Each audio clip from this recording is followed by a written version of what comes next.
It is not you to blame only the government. Every citizen must take responsibility.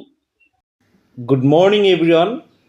তৰ্ক প্ৰতিযোগিতাত ছাত্ৰ ছাত্ৰীৰ কি উপকাৰ হয় তাৰে আমি অলপ বিশ্লেষণ কৰি আছোঁ, আপোনালোকে শুনিব। আত্মবিশ্বাস বৃদ্ধি পায়, বহুজনৰ আগত নিৰ্ভয়ে কথা কোৱাৰ সাহস জন্মে, যুক্তি আৰু বিশ্লেষণ ক্ষমতা বৃদ্ধি পায়, তথ্য প্ৰমাণৰ ভিত্তিত নিজৰ মতামত উপস্থাপন কৰিবলৈ শিকে, ভাষা আৰু বাক দক্ষতা উন্নত হয়, স্পষ্ট, শুদ্ধ আৰু আকৰ্ষণীয়ভাৱে কথা কোৱাৰ অভ্যাস গঢ়ি উঠে, সাধাৰণ জ্ঞান বৃদ্ধি পায়, বিভিন্ন বিষয়ত অধ্যয়ন কৰাৰ ফলত জ্ঞানৰ পৰিসৰ বাঢ়ে, শুনাৰ দক্ষতা বৃদ্ধি পায়, আনৰ যুক্তি মনোযোগেৰে শুনি বুজিবলৈ শিকে, সমস্যা সমাধানৰ ক্ষমতা গঢ়ি উঠে, বিভিন্ন দৃষ্টিভংগীৰে বিষয় বিশ্লেষণ কৰাৰ অভ্যাস হয়, নেতৃত্ব আৰু ব্যক্তিত্ব বিকাশ হয়, সমাজত আত্মবিশ্বাসেৰে নিজৰ মত প্ৰকাশ কৰিব পৰা দক্ষতা বাঢ়ে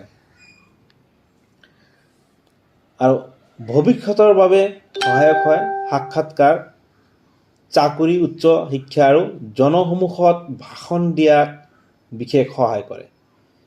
তৰ্ক প্ৰতিযোগিতা কেৱল জিকাৰ প্ৰতিযোগিতা নহয়, ই ছাত্ৰ ছাত্ৰীৰ চিন্তা শক্তি, আত্মবিশ্বাস, ভাষা দক্ষতা আৰু নেতৃত্ব গুণ বিকাশৰ এক উৎকৃষ্ট মঞ্চ। ধন্যবাদ।